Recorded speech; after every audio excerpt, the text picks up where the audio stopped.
The TD-50K, KV, and KVX kits have long been the flagship electronic drum sets sold from Roland. Their build quality is superb, and they're an excellent choice for professional drummers. But of course, we all know about the hefty price tag. Today I'll be talking about the TD-50K, which is the kit I currently own.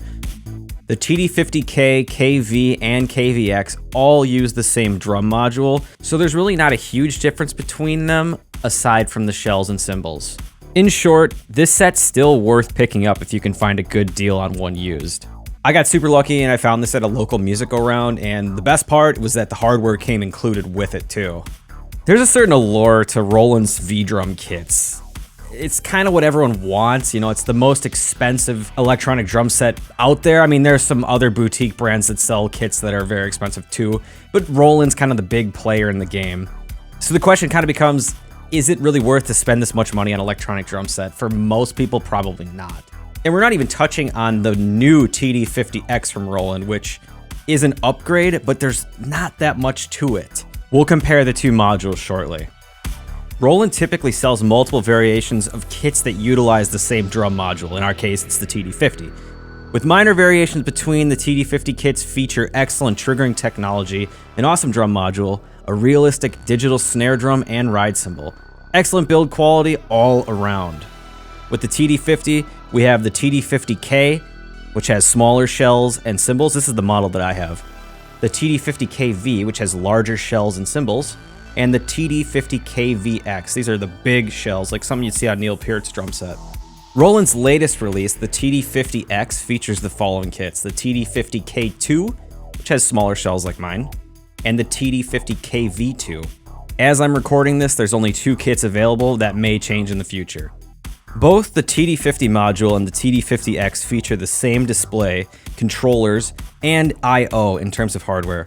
Located on the modules are 8 faders, SD card slot, 14 TRS input jacks for pads, 3 digital trigger inputs, USB, balanced and unbalanced master outputs, balanced direct out, MIDI in-out, mix in, auxiliary for playing along to music, a USB computer port, and a foot switch jack. The main difference between the two modules are added instruments and preset kits. The TD-50 features 55 preset kits, and the TD-50X boasts 70. Electronic drums and hi-hat controllers usually don't mix, especially when I was looking at the Alesis Strike Pro, I don't know if that was a few years ago. That thing was terrible. However, Roland has made the playing experience on both the TD-50 and the TD-50X a lot better. Even on my standard TD-50 kit, the hi-hat performance is surprisingly excellent. And the hi-hat that comes included with the TD-50K is the VH11, so it's an 11-inch pad. It's kind of small, but it works, and the triggering's really good on it. However, I'm thinking maybe in the future I'll upgrade to the VH14D because it is supported by the TD-50. For any jazz players out there, unfortunately you cannot splash the hi-hat. That said, the VH14D does allow for foot splashes when using the TD-50X. Those are the most significant changes between the two drum modules. There's a few more you can see on Roland's website, which I've linked in the description below. So is it actually worth it to get the TD-50X? Based on the module alone, I don't think the TD-50X is worth upgrading to, especially if you're already using a TD-50. Maybe if you're looking for a brand new kit, it could be worth it, but I just don't see the value in upgrading. Both the newer and older modules do not support Bluetooth audio for playing along with your favorite songs. You'll need to use the auxiliary input, unlike the TD-27 module, which offers Bluetooth support. You could also use a laptop with a USB connection to play along to your favorite songs, like with YouTube or Spotify, which is what I do. Let's talk about the digital pad inputs. The TD-50 and TD-50X features Roland's digital USB snare and ride pads. Both can detect static electricity in our hands, allowing for cross-sticking and muting. It's actually insane. When you hit the ride cymbal and then just place your hand right on the cymbal, it mutes just like a regular acoustic cymbal would. And the cross-sticking is unbelievable. There are only 3 USB inputs on the TD-50 and TD-50X, but I'm willing to bet that we're gonna see an all-digital input module at some point from Roland. Having digital inputs for every pad will allow for far better triggering and expressiveness. Unfortunately, it's a challenge to say when Roland will release a new module lineup, so you either have to hold out or settle for what's available now. Let's talk about the sounds. In my opinion, there's no suitable drum module available, at least for samples. When I initially browsed through the preset kits on the TD-50, I honestly was a little disappointed. I've settled on a few presets that I like, but they're still not my favorite. A lot of drummers who own a set of V-drums have the exact same feelings. I have a few favorite snare, tom, cymbal samples that I use a lot. Outside of these, I feel like the majority of them sound fake and almost plastic sounding. However, what Roland does nail is the triggering. It's absolutely phenomenal. The kit feels so good to play. If you can tweak a preset to sound the way you want it, you're going to be happy. The 14-inch digital snare pad is incredible. Buzz rolls and drags, they just sound so realistic. Using the module to tweak presets is kind of clunky and intimidating, but if you have the patience, you can make a kit you'll enjoy playing. Also, companies like DrumTech and V-Expressions have created kits that you can download and import to your TD-50. There's also the option of using a computer with VST instruments like Addictive Drums 2, Get Good Drums, Superior Drummer. My issue with virtual instruments always, though, is the latency. It's so bad. I cannot dial it into a place where it feels natural to me. Maybe some of you out there have come up with solutions to get around this, but to me it's just so noticeable to the point where it's affecting my playing. So I've owned the TD-50K kit for about 2 weeks as of recording this. I can compare it to a lot of different drum sets that I've owned, and it's definitely by far the best kit I've ever played. Compared to the Alesis Strike Pro, it's night and day. I mean, that kit has excellent samples, but the expressiveness and just the overall ruggedness of the kit, it's just not on par. I also complain a ton about the hi-hat on that kit. It's pretty terrible. The TD-50K is 1,000 times better in all aspects. I feel like I can play a standard acoustic drum set and I'm not even harming it. The cymbals and pads are just made really well. I also love how simple connecting to my MacBook Pro is to record directly from the sound module. Making drum cover videos for Instagram and YouTube is really easy and fast. With that out of the way, let's take a listen to some of the dynamics, the soft notes, the loud notes, and listen to some of the preset kits on a simple groove.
So there you have it, that is what the kit sounds like out of the box. Is any kit from the TD-50 lineup still worth it today? Absolutely. The drums are still top of the line and are a blast to play for drummers of any skill level. The lack of Bluetooth is a minor inconvenience, and while it would be great, it's really not a deal breaker. The difference between the two modules is minor, so I don't think it's necessary to upgrade if you own a TD-50 already. If you can score a deal on a used TD-50K, go for it, you won't be disappointed. The TD-50 is a big investment. However, these drums retain their value well, so you'll be able to get a large chunk of your money back if you decide to sell the kit and upgrade in the future. If you have any questions regarding the TD-50 module or the kit itself, feel free to drop a comment down below. Thanks for watching, I'll see you all in the next video.